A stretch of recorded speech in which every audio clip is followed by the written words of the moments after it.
Welcome to the Seller Roundtable e-commerce coaching and business strategies with Andy Arnott and Amy Wees.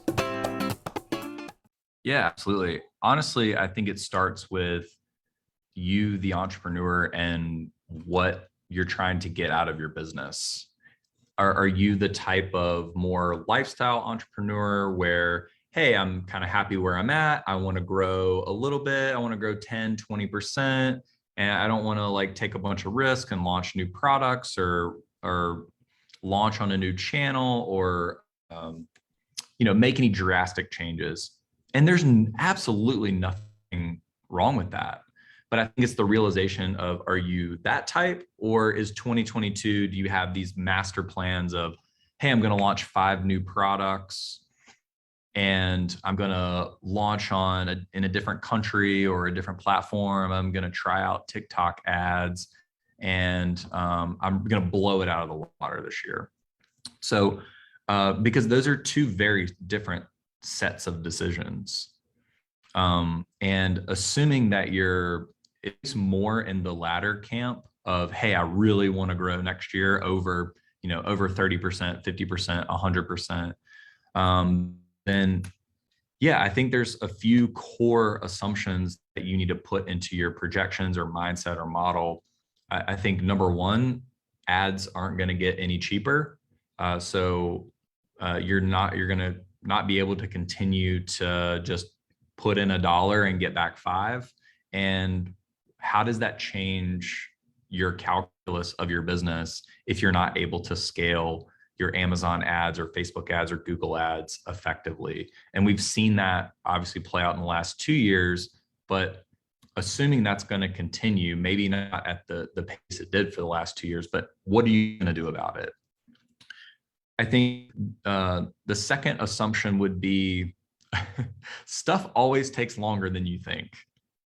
And I think myself and my clients it seems like they have to relearn that lesson over and over and over again. And specifically, I'm referring to a new product launch or a new hire. Whereas, hey, this year I really want to pull myself out of the operations of the business. I want to hire someone else to take that over. And I want to do that in January. And if you're starting now, that person's not going to start in January, I promise. So we should assume that and plan for longer time periods and bigger budgets. About whatever you plan to spend on hiring that person, you should increase that budget or whatever timeline it is. And I think the same goes for new products. I mean, I see several of our clients with marketing calendars with, hey, we're going to launch this new thing in Q1. We're going to launch 2 new things in Q2 and 5 new things in Q3. And it depends on the product. If it's a complementary product that you've already had in the works, manufactured and everything, yeah, sure. Like you could probably reach that timeline. But the question is, what if you don't? And is the success of your business contingent upon you doing these things? And if it is, I think we should take a step back and say, okay, well, again, is my business still going to succeed if I don't accomplish these things? And so I think it's kind of like overinflating our timelines and schedules. And everyone always says it, but everyone thinks it's not going to happen to them. And then it always does. And they're like, oh, well, why didn't I grow 100% this year? It's like, okay, well, like all these things happen later than you thought. And I think related to that is ignoring the balance sheet. And we don't necessarily think, we always think everything's going to happen in the best case scenario. And again, that's pretty uncommon. So we need to look to our balance sheets and understand them just as much as we do our profit and loss statements. And what I mean by balance sheet is, how much cash do I have in the bank? What is my burn rate if I get kicked off of Amazon, or if I get deactivated, or my listings get pulled down for whatever reason? Am I going to be able to pay my employees? Am I going to be able to pay myself? And what does that look like? And what's actually at risk? and how much risk do I have on the table? And then, other balance sheet KPIs like your current ratio or your quick ratio, or it's also called an acid test ratio. What does that look like? And what are my assets to liabilities and debt to equity and all that kind of stuff? And understanding, again, what the strength of the balance sheet is and what can I endure if things don't work out exactly as planned. I love that. So I want to get into each one of these main points that you gave. The first one, you talked about, you need to have a plan, but also include your finances in that plan. So, if you want to launch 12 new products this year, I mean, that does go into your second point of everything is going to take longer, especially if you don't have the staff to do that, or, you need to think through that, right? But also having a financial plan for that and understanding the financial implications of doing that. And then kind of all three things that you mentioned play off of each other, right? Because if we're looking at our balance sheet and our burn rate and, our assets and all of that, but if we're ignoring the balance sheet, but then we have this plan to launch 12 new products this year, and we have no idea how we're going to make that happen. And I think so many of us business owners are a little bit reactive, right? We're like, okay, I'll cross that bridge when I get to it. And then we're like, okay, I'm out of money. And now my best seller that I need to buy more inventory for, my money's tied up over here in this thing that I didn't think about. I didn't think ahead for this other thing, right? So everything that you do in terms of your plans, of course, it's going to take longer than you think it will. And then also, you need to think ahead in terms of finances so that you go, okay, if I'm truly going to grow, what is that going to look like in terms of revenue and expenses? And will my burn rate allow me to actually achieve that? Or do I need to look at funding? And then do I have the assets to get that funding? Am I going to be, in the right place to do that? So I love how everything that you're talking about when it comes to planning also needs to be, we need to think ahead. We need to think about the implications on our balance sheet and whether or not we need some help.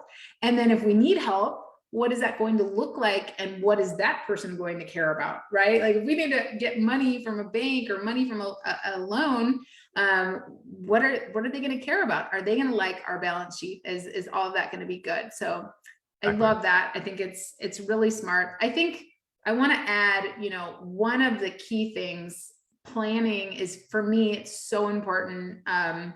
But the key thing that I think that people, and I would love to hear your take on this as well, but I think the key thing that people do when they're planning or don't do is they'll plan kind of at like the beginning of the year, and or maybe the beginning of a quarter, and they don't revisit their plan and make adjustments, and then look at lessons learned, things that aren't going the way that they want them to go, and they're not being held accountable for that plan along the way. And that ends up, they just kind of get upside down and they forget what they plan to do in the first place, because they're stuck in that one product launch that isn't going well, or the one, whatever it is, right? But I think that is key, is consistently revisiting your plan and looking at those metrics and making sure that you're measuring those things and keeping track of them. Do you find that that's a common mistake that people make? Oh, absolutely. And I'm guilty of it too in my own business. And I think the question is, how do we move past that, or how do we deal with it? And for me, I think, and it's so easy as a solopreneur, if you're the 100% business owner, you don't have a partner, and you don't have anyone to really be accountable to other than yourself, it's really easy to hide. It's easy to hide and be like, well, I know that that's kind of in the closet somewhere, but I'm not going to deal with that. So at least I've found helpful for myself is I need to somehow either pay for the accountability or say it publicly in some way to to hold me accountable, whether that's a CFO or a business advisor, or, in the early stages, it could be a friend or something, or posting it on social media or something, some way to have a little bit of almost shame component to say, okay, this is what I wanted to do, and this is my progress towards that. And when you have to present your financials or some financial data publicly, we start to clean it up pretty quickly. and actually monitor it and actually track it. And again, I'm guilty of this too. And I have to protect myself from myself and hold myself to the plan that I set in whatever form or fashion that takes, and get around other business owners and to say, hey, this is what I said I was going to do. Yeah. Did you do it? And I think that's the only most way that I know how accountable that I've ever been in my business, is when I've been preparing to sell it, because I really have, it's like, you have to be ready for that pitch every day. You have to know your numbers. You have to be on top of it. And I feel like, that's why I always encourage people to go get their business valued, because that way they can understand, like, okay, what am I doing wrong? And what am I doing right? And what do I need to actually track? Because your balance sheet or your P&L is not the same as what a buyer or somebody who values your business is going to look at. And so you need to know what those things are. And for me, like, since I've been on the journey to potentially sell my business, I've like really had to clean up a lot of things, like, oh, wow, that's bleeding. And I didn't even realize it because I was just looking at, my QuickBooks, right? Or, oh, okay, that's actually an add back, but an expense I need to watch, those are all, I track my business finances in a different way. And so I think that it's so important to always think about our businesses from a perspective of, from a value, what is this business worth? Because if it's not worth anything, then we have a problem, right? We're not growing our business. So yeah, I would encourage everybody out there to not only know your numbers, as Sam has encouraged you to, but also to know your numbers from what a buyer cares about perspective, and keep those metrics straight and be tracking those on a regular basis. Yeah. And again, I know this is a finance conversation, but this applies to, again, every function in your business. For operations, if you had to explain what your operations process is it a disaster? And you're like, well, this is what I should be doing, but this is what I actually do. And all of my supplier email or supplier conversation is buried in an email somewhere, and it never gets updated in a spreadsheet. I don't know what's coming in or when I'm sending stuff to Amazon. I don't know what I paid. I'm not keeping track of all my costs, and it's just a hodgepodge of whatever I kind of feel like doing that day. Finance is the exact same thing, or marketing, or if I'm running ad campaigns, can someone off the street open my Google ad account and determine what my campaign naming means? Yeah, same with Amazon, right? Yeah, I'm like, what do you have going on here? You have 1,400 campaigns, and I don't understand any of this, and they don't either, right? And yeah, I agree. Every aspect of your business, it's like being organized, right? Getting organized, understanding it, holding it accountable, because ultimately it's going to reflect on the financial side too. If you're not keeping your suppliers organized, you don't know what's coming in, you don't know what's going out, you don't understand any of that, well, then your books are going to be a mess too, because your accountant's not going to be able to keep track of your inventory numbers or do your accrual based accounting. It's going to be a mess. And those are all lessons that all of us have to learn. So it's good. Like you said, I don't always do it perfectly in my business. It's about being aware of, okay, what do I need to do better? And I think, we can always think of our businesses, okay, if somebody else is going to take it over tomorrow, like, could I actually hand it off? Am I running my business, or is my business running me? Right. Yeah, absolutely. And that's kind of a good measure to go by. So I love it. Okay. So let's talk from the I always ask, advice in terms of, if you have somebody that's just getting started, they're just getting started in ecom, they're just building their brand. What would be your advice for them to set them up for success on the financial side? Yeah, if you're just starting, again, if you're just starting, don't even sign up for an accounting software. And I know I shouldn't say that as a owner of a finance and accounting firm, but make sure that you're proving traction on the product side and on the sales side and marketing side, and making sure that that product is selling and you've got the right product in place before you add all of the admin stuff and finance stuff, because your intuition as an entrepreneur is usually good. And it's more about supplementing that intuition with people like me to either validate an assumption or provide you a little bit deeper financial insight or operational insight or marketing insight. But in general, like, follow your intuition and don't try and overcomplicate business. Make sure that you're selling a product that people want profitably, and you're going to have a good sense of whether or not that's true if you're just starting, and then layer in the complexity as you grow. But I think I've made that mistake in the past, just as an entrepreneur, of trying to add too much infrastructure too fast, and it gets really overwhelming really quick. And I didn't necessarily focus on the core of the business that I needed to. And like, all the peripheral stuff is fun, it's necessary, but at the right time. So that's the advice I would give to someone just starting out. I love that advice, because it also forces them to know their numbers as well before they're hiring someone else or just outsourcing. And I often see people like, I just want to outsource my PPC. I want to outsource. And it's like, you have one product. Like, can we just like make sure that you understand your profitability and your basic advertising on your primary platform? Like, you should have those basics down, before you're completely outsourcing everything. And like you said, adding in those complexities. So along that same note, when is someone ready to hire a CFO? When is someone ready to work with somebody like you? How do they know when it's time to move beyond that?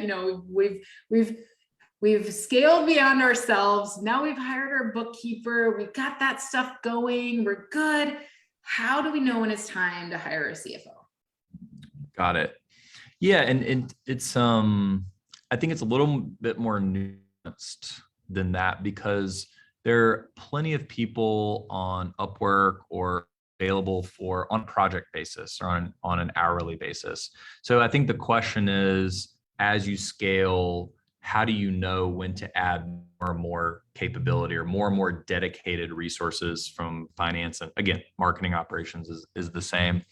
So in general, I say that, when you start selling $50,000 to $100,000 of product, assuming that it's more than one SKU, then you need to have someone look at your numbers, do a general review, spend maybe anywhere from like 5 to 20 hours, kind of look at stuff and point out some weak points here. But that's about all you need. And I'm assuming we're just selling on Amazon. So that's pretty straightforward. Once you start to cross into the $200,000, $300,000, $500,000 in sales, that's when your decisions get more and more costly if you screw something up, and your inventory purchases get larger. The checks that you're writing for ads get larger. So that's when you need someone like us on a more regular basis of, hey, we need to switch to accrual accounting. We need to do monthly gross margin and contribution margin analysis. We need to have an understanding of what your ad performance is by SKU or by product type or by geography, or however your business is structured. And if it's multi-channel, understanding, how's my Amazon profitability look from my Shopify profitability or my Walmart profitability. So yeah, I would, once you get into that few $100,000, $500,000 range, you definitely need to have someone more regular. And then once you start to cross the 7-figure, multi-million-dollar business, that's when you absolutely need someone on a monthly basis, providing you with all of that reporting, as well as discussing higher level strategy of, hey, well, what should I do to, hedge my Amazon risk, my platform risk, or what is it going to cost me to launch in France? Or, hey, my supplier terms have always been 70-30 and my lead times are 8 weeks and I need to go negotiate with them. What do I need to negotiate for? What are the most important levers to discuss with them? So that's, once you cross into that low 7-figure range is really when you need more dedicated support. And then once you've reached the 20, 30, $50 million mark, that's when you need a full-time person that is dedicated to you full-time. They only care about your business and they're thinking about your business in the shower. And because the business can support a full-time person at those revenue levels. When you're a $1 million seller, that's amazing. But assuming you're making, 10, 20% of, so let's say you're netting $200,000, you're not going to pay a CFO 150. Yeah. Period. So you need someone, you need the support, but you need it fractionally. Just making the same argument for, again, operations and marketing. So that's kind of how I think about the different levels of scale and different levels of support that you need. That's awesome. That's really good in terms of helping people navigate those financial needs as they grow and as they scale, and from start all the way to, that big brand full-time CFO. Awesome. So before we wrap it up, we love to ask, what is it that is keeping you motivated? Are you, as a business owner, are you reading certain books? Are you listening to certain podcasts? We love to take people's suggestions there and hear what you're doing to stay motivated. Are these business only books, or can we share personal as well? It's whatever is personally for you, keeping you motivated, keeping your mindset in the right place, helping you as a business owner to be there. So we've heard so many different things from different people who've been on the show, and I think it's all beneficial to hear from the different perspectives. Yeah, absolutely. I'm trying to make sure that when I do open my laptop or start my day, that it's more intentional, and I'm not just opening my laptop because I feel anxious and I somehow feel comforted that I'm opening my laptop and I'm not very productive. So I think keeping that in mind has been super important for me. In terms of reading and motivation, one thing that's really keeping me motivated is connecting with other people, and it's face-to-face as much as possible. There's a good little group here in Austin of other agencies that do various things, and they're either larger or smaller than we are, and it's just really motivating to be around those other people, and I get a ton of energy from that. But in terms of reading, I really like lately. I normally just read one book at a time. I feel like now I'm reading 4 at a time. And one of them is The Hard Thing About Hard Things, Ben Horowitz's book. I really loved Ray Dalio's principles as an entrepreneur, although they're not really e-commerce related, but I think it's been really interesting. And I've read more fiction as well, and more sci-fi. And I think those books have helped me just as much as the business books, because we can only take in so much data. And there's 1,000 business podcasts out there and different business books and everything.